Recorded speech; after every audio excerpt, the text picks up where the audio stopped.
Hello students, I hope you are well and safe. Students, आज ये आपकी और मेरी पहली ऑनलाइन क्लास है। मैं आपकी इंग्लिश की टीचर मिस रीता तोमर आज आपको आपकी जो पोइट्री की फर्स्ट पोएम है उसको टीच करने जा रही हूँ।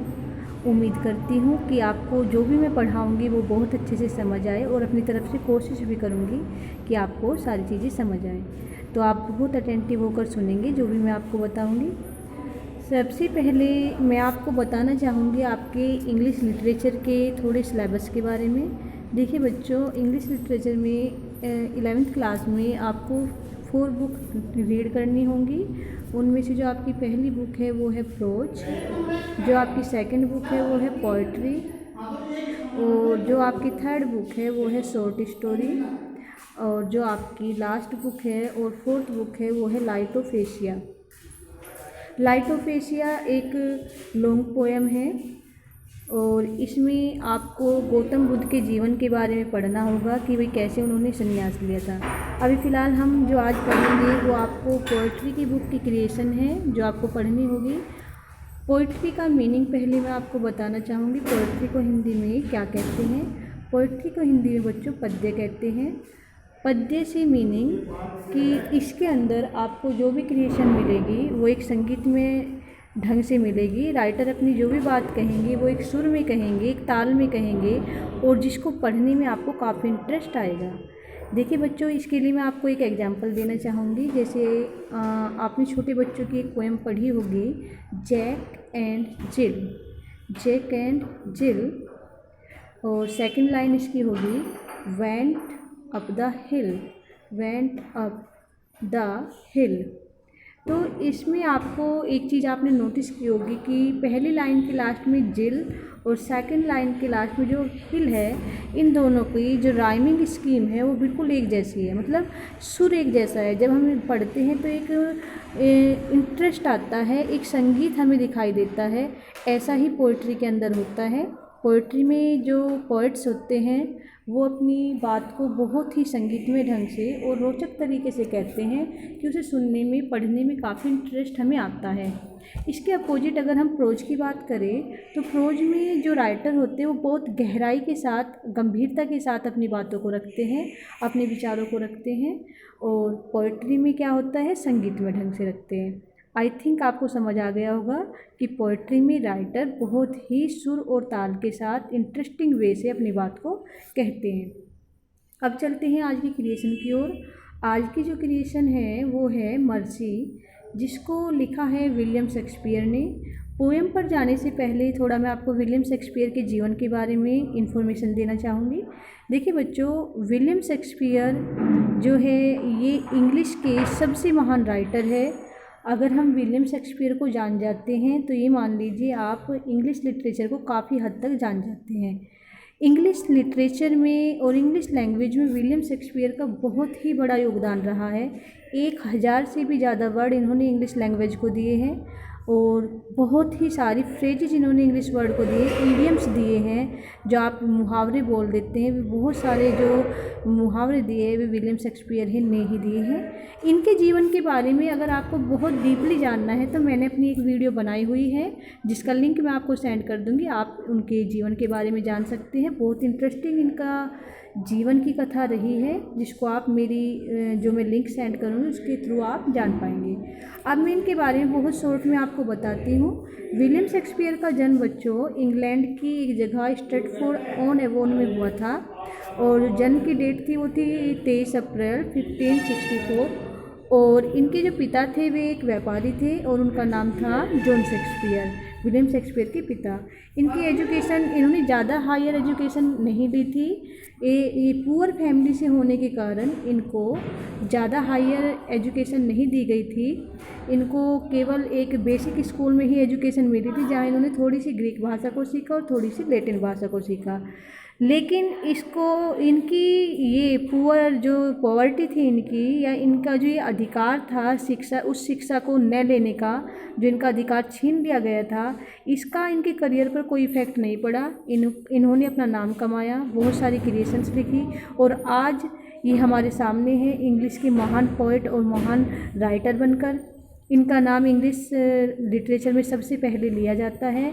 इनकी पॉवर्टी या इनका जो आगे की जो पढ़ाई थी जो इनको नहीं करने दी गई थी केवल गरीब होने के कारण, क्योंकि उस टाइम पर इंग्लैंड में ये प्रथा थी कि जो अमीर लोग हैं उनके बच्चे ही आगे की पढ़ाई को कर पाते थे, लेकिन फिर भी इनके करियर पर उसका कोई इफ़ेक्ट नहीं पड़ा।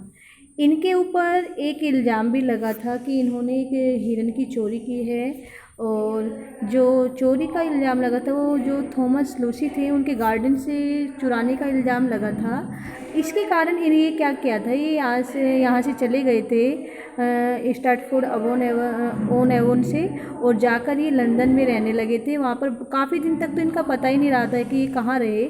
उसके बाद ये कुछ समय बाद सामने आए तो एक राइटर बन के आए, और बहुत फेमस उस टाइम तक ये हो चुके थे। इन्होंने बहुत सारे प्ले लिखे हैं, बहुत सारी जो इन्होंने पोएम्स लिखी है, सोनेट्स लिखी है। इन्होंने बहुत सारे जो है इंग्लिश लैंग्वेज को, लिटरेचर को बहुत कुछ इन्होंने दिया है, इसीलिए इनको इतने सम्मान के साथ जाना जाता है। और बच्चों, इनकी डेथ जो हुई थी वो हुई थी 1616 में, ठीक है, और इनकी एज उस टाइम थी 52। इन्होंने ये सारे वर्क लिखे हैं, इनको आप पढ़ लेंगे। अगर आपको मैं फिर से कह रही हूँ कि अगर आपको ज़्यादा डीपली विलियम शेक्सपियर के बारे में जानना है तो मेरी वीडियो विलियम शेक्सपियर के बारे में बनी हुई है, वो आप देख लेंगे। उनकी बायोग्राफी मैंने उसमें बहुत अच्छे से डिस्कस की है। अब चलते हैं पोएम की ओर। देखिए बच्चों, पोएम पे जाने से पहले मैं इसका आपको बैकग्राउंड बता देती हूँ पोएम का, कि ये पोएम कहाँ से और क्यों ली गई है। ये पोएम जब आप 12th क्लास में आ जाएंगे तो आपका एक ड्रामा होगा, द मर्चेंट ऑफ वेनिस। उस ड्रामे से पोएम उठाई गई है mercy, the merchant of Venice से। द मर्चेंट ऑफ वेनिस का मीनिंग होता है वेनिस का एक व्यापारी। इसकी कहानी को मैं बहुत शॉर्ट में आपको बताना चाहूँगी, क्योंकि तभी आपको पोएम समझ आएगी। कहानी कुछ इस तरह से है कि इसमें एक हीरो है जिसका नाम है एंटोनियो। ये एंटोनियो हीरो है, और इसका जो विलेन है वो है साइलोक, और जो इसकी हीरोइन है वो है पोर्चिया, ठीक है। ये मुख्य, और एक मुख्य किरदार और है बेसेनियो। ये 4 मुख्य किरदार है इसके। इसमें कहानी कुछ इस तरह से है कि एंटोनियो एक व्यापारी है, ठीक है, मर्चेंट है, और उसका जो व्यापार है वो जहाज़ों का व्यापार है, शिप्स का व्यापार है, कि जहाज़ से एक देश से सामान दूसरे देश में लाना और दूसरे देश से तीसरे देश में ले जाना या पहुंचाना, ऐसा उसका बिजनेस है। और साइलोक का बिजनेस है मोटी ब्याज दर पर लोगों को पैसा ब्याज पर देना, ठीक है। एंटोनियो एक क्रिश्चियन है और साइलोक एक ज्यू है। एंटोनियो लोगों की मदद कर देता है बिना ब्याज के। उसे लगता है कि जो साइलोक के पास लोग जा रहे हैं उनका शोषण ना हो, उनको उसके पास ना जाना पड़े, ताकि वे ब्याज से बच जाए, उनको अननेसेसरी पैसा साइलोक को ना देना पड़े, तो वो लोगों को बिना ब्याज के पैसा दे देता है दया करके। लेकिन साइलोक इस बात की वजह से उससे बहुत ज़्यादा जलता है कि इसने मेरा बिजनेस ठप करा रखा है एंटोनियो ने। साइलोक इस कारण भी इससे जलता है एंटोनियो से, क्योंकि वेनिस, जहाँ जिस शहर में रहते हैं वेनिस में, वेनिस एक क्रिश्चियन का शहर है और एंटोनियो क्रिश्चियन है, बाकी सब भी क्रिश्चियन है। वहाँ पे जो ज्यू लोग हैं वो बहुत कम है, और साइलोक जो है एक ज्यू है, और ज्यू के साथ वहाँ पर अच्छा व्यवहार नहीं होता है, और इनफैक्ट एंटोनियो भी इसके साथ अच्छा व्यवहार नहीं करता है साइलोक के, कई बार इसकी जो है इंसल्ट करता है। इसलिए इसकी जो घृणा है, जो नफ़रत है एंटोनियो के प्रति, वो इतनी बढ़ गई है कि इसने एक बार अपनी बेटी को बोल भी दिया था। इसकी एक बेटी है जेसिका, उसे बोला था कि अगर कोई मुझे दुनिया की सारी दौलत भी दे देना तो भी मैं उस दौलत, और ये कह दे कि तू एंटोनियो की जान बख्श दे, तो मैं कभी भी एंटोनियो की जान नहीं बख्शूंगा, मैं सारी दौलत को ठुकरा दूंगा, एंटोनियो की जान ले लूँगा। इतनी नफरत ही उससे करता था। एक तो उसके क्रिश्चियन होने के कारण, दूसरा उसका लोगों को बिना ब्याज के पैसा देने के कारण, और तीसरा उसका उसके साथ अच्छा व्यवहार न होने के कारण। और तो और वेनिस के सभी लोगों का अच्छा व्यवहार नहीं था ज्यू के प्रति, जो ज्यू लोग होते थे उनके प्रति। उसके बाद क्या होता है, एंटोनियो का एक फ्रेंड होता है बेसेनियो, जो प्यार करता है पोर्चिया से और उससे शादी करना चाहता है। पोर्चिया एक राजकुमारी होती है एक जगह की, और जो बेसेनियो होता है इसके पास पैसा नहीं होता, ये एक कह सकते हैं अय्याश किस्म का आदमी होता है जो अपना पैसा ऐसे ही वेस्ट करता रहता है। और फिर ये पोर्शिया से शादी करना चाहता है तो एंटोनियो के पास जाता है पैसा उधार लेने के लिए। क्यों? क्योंकि एक तो वहाँ जाने के लिए इसका रास्ते में खर्च होने वाला था पैसा, दूसरा इसे पोर्शिया के वहाँ पे अपनी एक रेपुटेशन भी बनानी थी कि मैं भी पैसे वाला हूँ। तो ये एंटोनियो के पास पैसा लेने जाता है। एंटोनियो बताता है कि भाई मैंने तो सारा पैसा अपने शिप्स पर लगाया हुआ है और फ़िलहाल तो मेरे पास केवल 500 डुकेट्स ही है, अगर तुम ये लेना चाहो तो ले लो। तो ये मना कर देता है कि इतने पैसे से मेरा काम चलने वाला नहीं है। तो ये दोनों, फिर एंटोनियो के माइंड में आइडिया आता है कि साइलोक जो है वो ब्याज पे पैसा देता है, क्यों ना उससे ब्याज पे पैसा लिया जाए और जब मेरे जहाज़ आ जाएंगे तो मैं उसका पैसा लौटा दूंगा। तो ये दोनों जाते हैं, एंटोनियो और बेसेनियो, किसके पास? साइलोक के पास। साइलोक क्या करता है? साइलोक कहता है कि मैं पैसा दे दूंगा और वो भी बिना ब्याज के, मैं तुमसे ब्याज भी नहीं लूँगा, लेकिन मेरी कंडीशन ये रहेगी कि गारंटर जो बनेगा वो एंटोनियो बनेगा, और अगर बाई चांस बेसेनियो टाइम से पैसा नहीं दिया जाता है तो मैं बेसेनियो को कुछ नहीं कहूँगा, बल्कि एंटोनियो के शरीर से 1 पाउंड मांस मैं दूंगा, और उस 1 पाउंड मांस की जगह भी मैं डिसाइड करूँगा कि वो मुझे कहाँ से लेना है। तो इस बात को सुनकर पहले तो बेसेनियो और एंटोनियो मना कर देते हैं, लेकिन फिर उनके दिमाग में दोनों के भी कुछ बात आती है। एंटोनियो सोचता है कि जल्दी ही मेरे जहाज़ वापस आ जाएंगे तो पैसा लौटा दूंगा। बेसेनियो सोचता है कि जब मैं पोर्शिया से शादी कर लूँगा तो मैं अमीर हो जाऊँगा तो मैं पैसा लौटा दूंगा, लेकिन किसी कारणवश ऐसा होता है कि पैसा नहीं लौटा पाते हैं। तो साइलोक जो है केस डाल देता है एंटोनियो के खिलाफ। फिर पेश भी होती, दोनों को पेश किया जाता है कोर्ट में। तो वहाँ पर पोर्शिया जो है वकील बन के जाती है, एक जेंट्स वकील, और वो एंटोनियो की तरफ से लड़ती है केस को। पहले लड़ने से पहले वो साइलोक को समझाती है कि वो दया करे और एंटोनियो को माफ़ कर दे, क्योंकि दया जो है ईश्वरीय गुण है और दया देने वाला और लेने वाला दोनों ही आनंदित होते हैं अगर वे दया को यूज करते हैं। लेकिन साइलोक मना कर देता है दया दिखाने से, और उस दया से रिलेटेड जो लेक्चर वहाँ पर देती है पोर्शिया दया के बारे में, वो ही ये पोयम है। ठीक है, इस ड्रामा को अगर आपको आगे की स्टोरी जाननी है, क्या होता है क्या नहीं होता, तो आप इसकी भी वीडियो मैंने डाली हुई है, उसको आप देख लेंगे। उसमें मैंने सारे ड्रामे को हिंदी में बताया हुआ है। अब चलते हैं पोएम की ओर।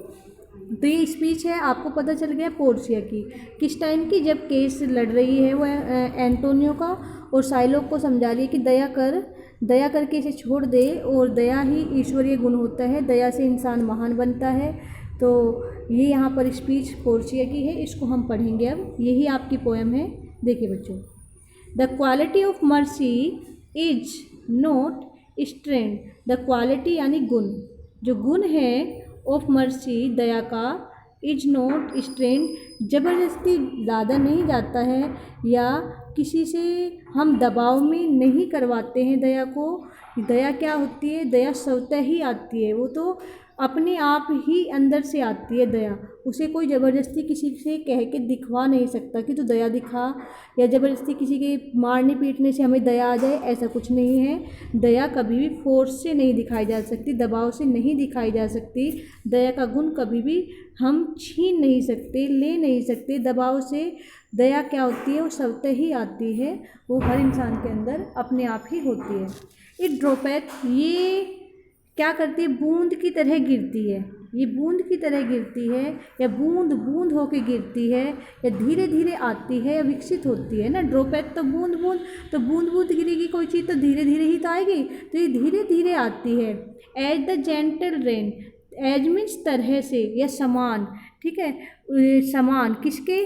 Gentle rain. जेंटल होती है बच्चों कोमल या सुखद, जो सुखद रेन मीन्स बारिश, सुखद बारिश की तरह, ये सुखद बारिश की तरह, ठीक है, ये सुखद बारिश की तरह बूंद बूंद करके गिरती, जैसे बूंद बूंद करके सुखद बारिश या धीमी धीमी या कोमल बारिश गिरती है ज़मीन पर, ऐसे ही क्या होती है, जो मर्सी होती है ये भी धीरे धीरे धीरे धीरे एक आनंदित तरीके से हमारे अंदर आती है, धीरे धीरे विकसित होती है। ये ज़बरदस्ती हम इसको नहीं दिखा सकते हैं, ना किसी से ले सकते हैं, ना किसी से दिखवा सकते हैं, ना अपने आप ज़बरदस्ती दिखा सकते हैं। ये तो नेचुरली आती है, ये स्वाभाविक होती है और धीरे धीरे धीरे धीरे बढ़ती जाती है हमारे अंदर। जैसे बारिश गिरती है, बूंद बूंद करके कोमल बारिशें गिरती है। बारिश गिरती है जैसे कहाँ से, फ्रॉम द हेवन, आकाश से।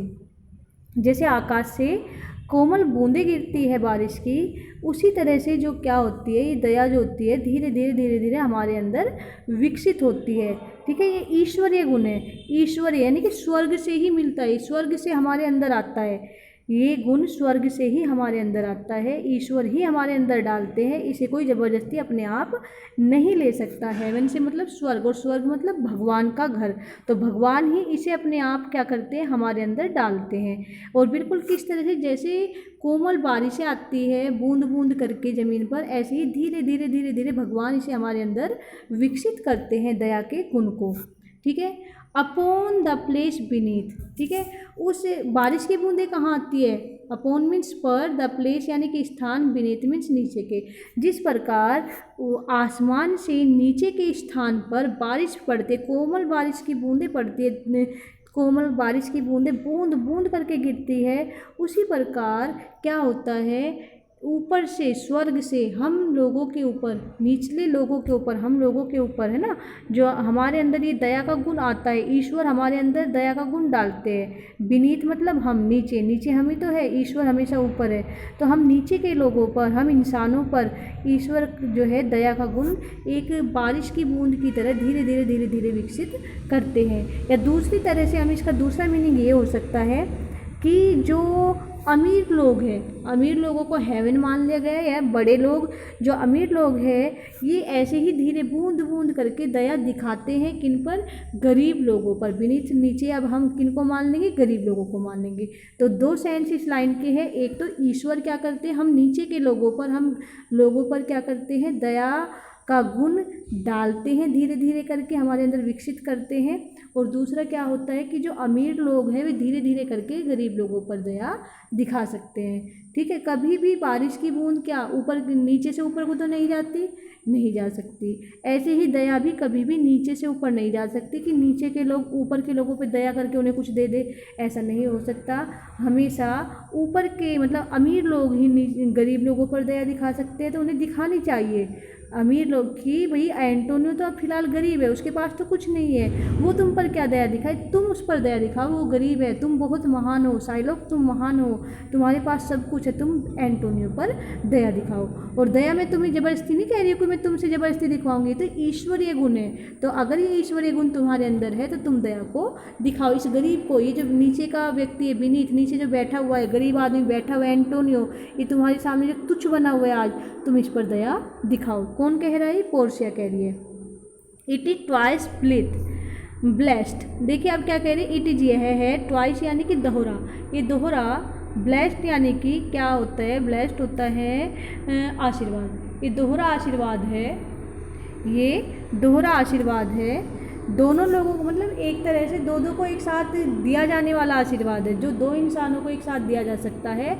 ये ऐसा आशीर्वाद है कि भाई काम तो एक कर रहा है, दया तो एक इंसान दिखा रहा है, लेकिन इससे जो मतलब सांत्वना, सहानुभूति या आशीर्वाद मिल रहा है वो दो लोगों को मिल रहा है। इस एक दया को दिखाने से दो लोगों को आशीर्वाद मिलता है। दया ऐसी चीज़ है जिसको करने से दो लोगों को आशीर्वाद मिलता है। किस किस को मिलता है, देखिए, it blessed him that gives and him that takes. देखिए कह रहे हैं कि इट, ये है कौन, दया, ब्लेस्ड, ये आनंदित करती है या आशीर्वाद देती है, ये उसको आशीर्वाद देती है, आनंदित करती है। हिम मीन्स उसको, ये उसको आशीर्वाद देती है, उसको आनंदित करती है। दैट गिव्स, जो क्या करता है, इसको देता है। देता है से मतलब दिखाता है, जो किसी पर दया दिखाता है, दया दिखा के कुछ उसको दे देता है या उसके लिए कुछ कर देता है। एक जो तुच्छ आदमी हमारे सामने बैठा हुआ है तो ये उसको आनंदित करते, तो उसके लिए आशीर्वाद हो गई। एक आशीर्वाद तो ये हुआ दया का। दूसरा आशीर्वाद क्या है, ये उसको भी ब्लेस्ड करती है ना, एंड हिम, और उसको भी ब्लेस्ड करती है। यहाँ पर ब्लेस्ड, यहाँ पर क्योंकि दोनों लाइनों में आ रहा है तो एक बार लिखने से काम चलता है। तो ब्लेस्ड ये उसको भी आनंदित करती है, दैट टेक्स, जो इसको लेता है या जिस पर दया दिखाई जाती है। ठीक है, मान लिया किसी ने दया करके किसी को कुछ दिया तो उसके लिए भी आशीर्वादी तो बन गया वो। मान लिया एक गरीब आदमी है, भूखा है, भीख मांग रहा है, किसी अमीर के पास गया, उसके पास खाने के लिए भरपूर चीज़ें हैं, तो उसको दया आ गई, तो दया आकर उसने उसको खाने के लिए कुछ दे दिया। तो जैसे ही उस गरीब आदमी को खाने के लिए कुछ मिला तो ईश्वर खुश हुए। ईश्वर ने उस अमीर आदमी को आशीर्वाद दिया कि तूने एक अच्छा काम किया है, इसके लिए मैं तुम्हें और दूंगा, और खाने के लिए और भोजन दूंगा, और संपन्नता दूंगा। ये तो हुआ उसके लिए आशीर्वाद जिसने इसको दया को दिखाया। दूसरा, जिसको वो खाना मिला, वो भूखा था, मरने की कगार पर था, और जब उसे खाना मिल गया तो उसे जीवन दान मिल गया। अब उसके लिए भी तो आशीर्वाद ही बन गया वो खाना, उसको जब जीवन दान मिल गया वो।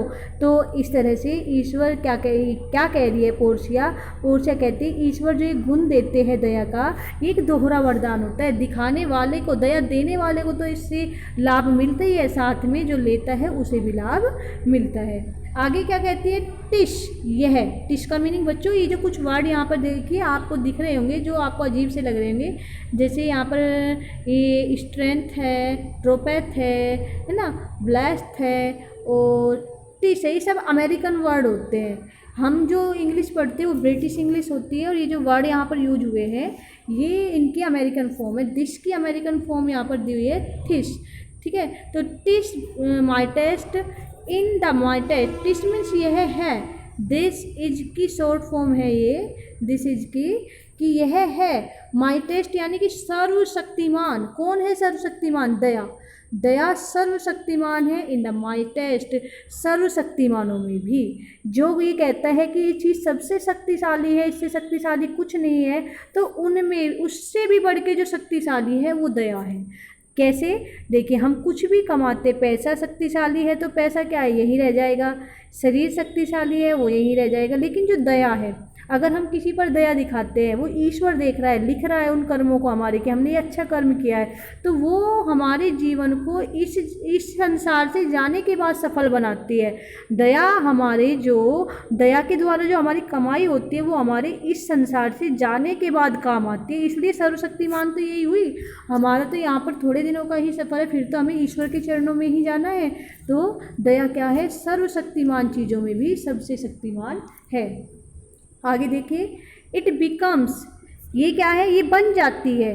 बिकम्स मीन्स बन जाती है, यह बन जाती है। कौन बन जाती है? दया बन जाती है। पोर्शिया बता रही है बातें कि ये दया बन जाती है।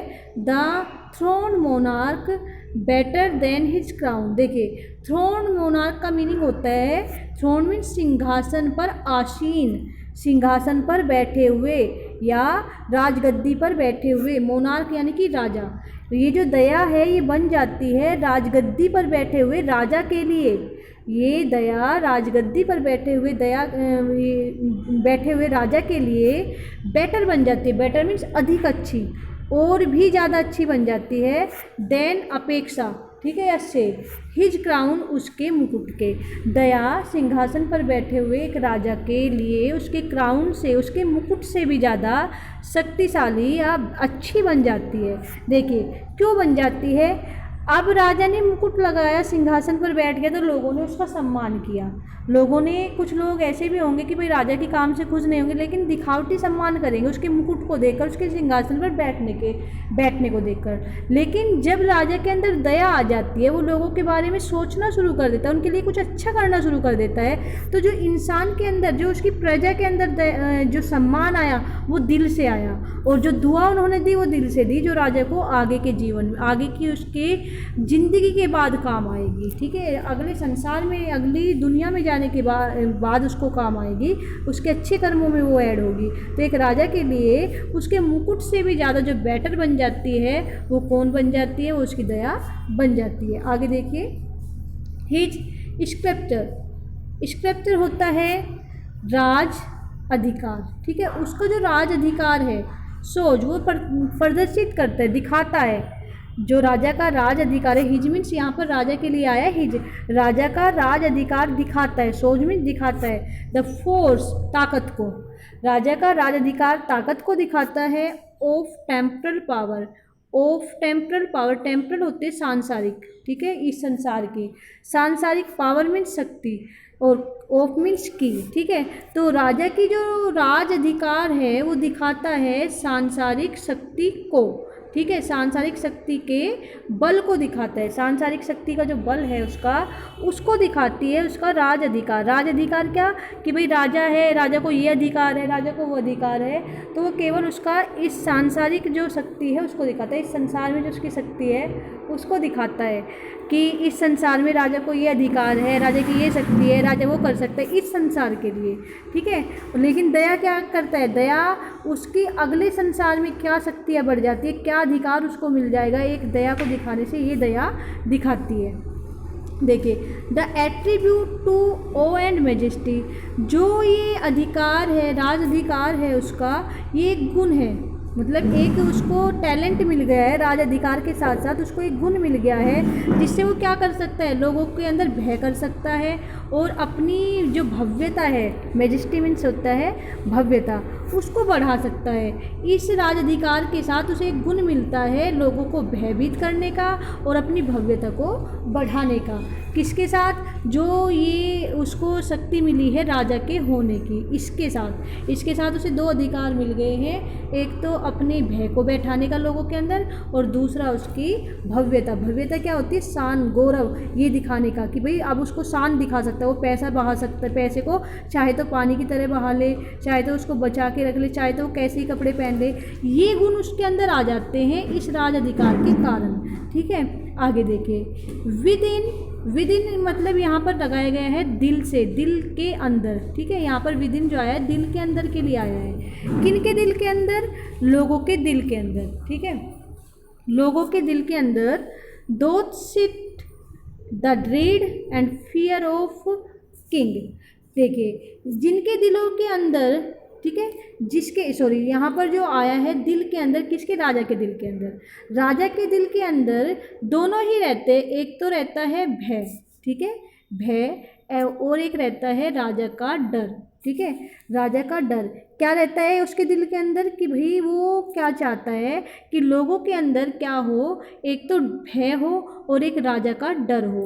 अगर राजा के दिल में ये बात रहती है कि लोगों के मन में मैं ये बात बैठा दूँ कि भाई मैं राजा हूँ और राजा का तुम्हें सम्मान करना है, राजा क्या तुम्हें भय होना चाहिए, राजा से तुम्हें डरना चाहिए, राजा को ये अधिकार है, राजा को वो अधिकार है। अगर राजा अपने मन में ये बात रखता है, इस बात को रखने के साथ साथ बट मर्सी, लेकिन जो दया है, ये बात रखने के साथ साथ राजा के दिल में अगर ये बात है कि लोग मेरे से ऐसा करें, मेरा भय बनाए, मुझसे डरे, इस बात के साथ अगर वो ये सोचे कि भाई जो ये मर्सी है, लेकिन ये जो मर्सी है ये अबव है, ये ऊपर है, हिज स्क्रिप्चर, उसके राज अधिकार वाले जो दंड है, जो दंड दे सकता है लोगों को, श्रेय मीन्स होता है दंड, राज अधिकार होने के कारण जो दंड देने का जो अधिकार है, या राजनीतिक दंड का जो अधिकार है, राजनीतिक दंड कह सकते हैं ना, राजनीतिक दंड का जो अधिकार है, लेकिन मर्सी जो है वो ऊपर है राजनीतिक दंड के अधिकार से।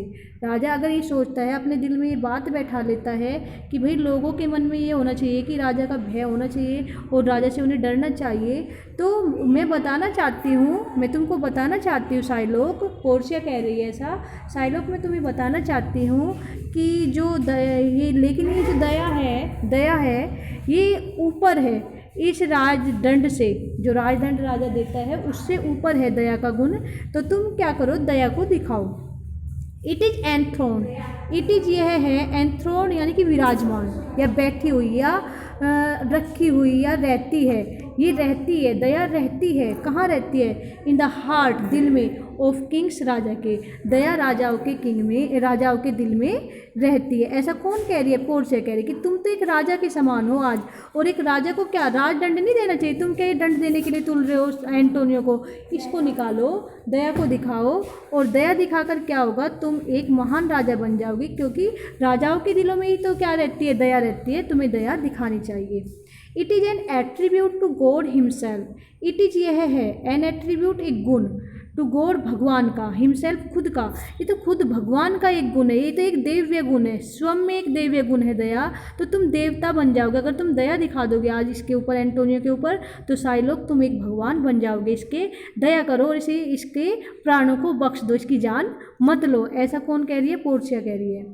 And earthly power doth then show likest God when mercy seasons justice. क्या कह रही है पोर्शिया? और मैं तुम्हें बता दूं साइलोग कि जो अर्थली पावर है, अर्थली पावर यानी कि सांसारिक शक्तियाँ, संसार में जो आके हमें शक्तियाँ मिलती है, भाई पैसे वाले इंसान को ये शक्तियाँ है, गरीब इंसान के पास ये अधिकार नहीं है, अमीर के पास ये अधिकार है, ये जो सांसारिक शक्तियाँ है, दोथ सो इन दोनों का मीनिंग होता है मिल जाती है, ये दिखाती है। यहाँ पर ये डज का काम कर रहा है, प्रेजेंट इंडेफिनिट को ये शो कर रहा है, ये दिखाती है, देन तब दिखती है, मतलब ये तब दिखती है या प्रदर्शित करती है, लाइकेस्ट गॉड बिल्कुल भगवान की तरह। ये जो सांसारिक शक्तियाँ हमें मिली है, एक अमीर आदमी को जो अधिकार मिले हैं, जैसे आज तुम्हें एक अधिकार है, तुमने एक मुकदमा डाला था, तुम्हारे पास पैसा है, एंटोनियो के पास पैसा नहीं है, और तुम्हारे पास अधिकार है आज एंटोनियो की जान को बख्शने का या लेने का। तो ये जो शक्ति है तुम्हारी सांसारिक शक्ति इस संसार में, लेकिन ईश्वर से ऊपर तुम नहीं हो सकते। ईश्वर के वहाँ जब जाओगे तो सारी शक्तियाँ ईश्वर की ही होंगी, लेकिन आज क्योंकि हम इस संसार में, तो ये जो सांसारिक शक्तियाँ हैं ये बिल्कुल भगवान की तरह दिखाई देती है। वैन जब मर्सी दया, सीजन मीन्स मिल जाती है, जब दया मिल जाती है, जस्टिस न्याय में, जब न्याय में दया मिल जाती है। आज तो तुम न्याय करोगे कि भाई तुम्हें क्या चाहिए, तुम्हें जान चाहिए एंटोनियो की, या तुम उसकी जान को छोड़ दोगे। अगर तुम दया को उसमें मिला लो थोड़ा सा, जब तुम दया को मिला लोगे कि भाई हाँ एंटोनियो के साथ गलत कर रहा हूँ मैं, एंटोनियो की जान लेने का मेरा कोई अधिकार नहीं है, किसी की जान हम कैसे ले सकते हैं। हाँ पैसे और बढ़ा सकते हो तुम, जो भी इसने तुमसे कर्ज लिया है ब्याज बढ़ा दो, उसके पैसे की रकम को बढ़ा दो, जो भी तुम्हें करना है वो बढ़ा सकते हो, लेकिन ये तो देखो तुम तो जान ही मांग रहे हो। तो इसलिए ये जो तुम्हारा अधिकार है आज संसार में रहकर, तुम एक इंसान हो और तुम्हें कितना बड़ा अधिकार, ईश्वर ने कितना बड़ा अधिकार दिया है, तुम्हारा अधिकार बिल्कुल भगवान की तरह हो जाएगा अगर तुम इसमें थोड़ी सी दया को मिला दो और क्या कर दो, एंटोनियो की जान को बख्श दो। ऐसा कौन कह रही है? पोर्शिया कह रही है। तो बार बार वो समझा रही है कि दया करो, दया करो, दया ही सबसे महान गुण है। आई थिंक आपको ये पोएम का ट्रांसलेशन समझ आया होगा। अब आप इसको देखेंगे और मैं कहूँगी आप इसे 2 बार देखिए ताकि आप इसको बार बार देखें तो समझ आ जाए, और मेरे चैनल को सब्सक्राइब करें और वीडियो को लाइक एंड शेयर करें। Thank you, take care.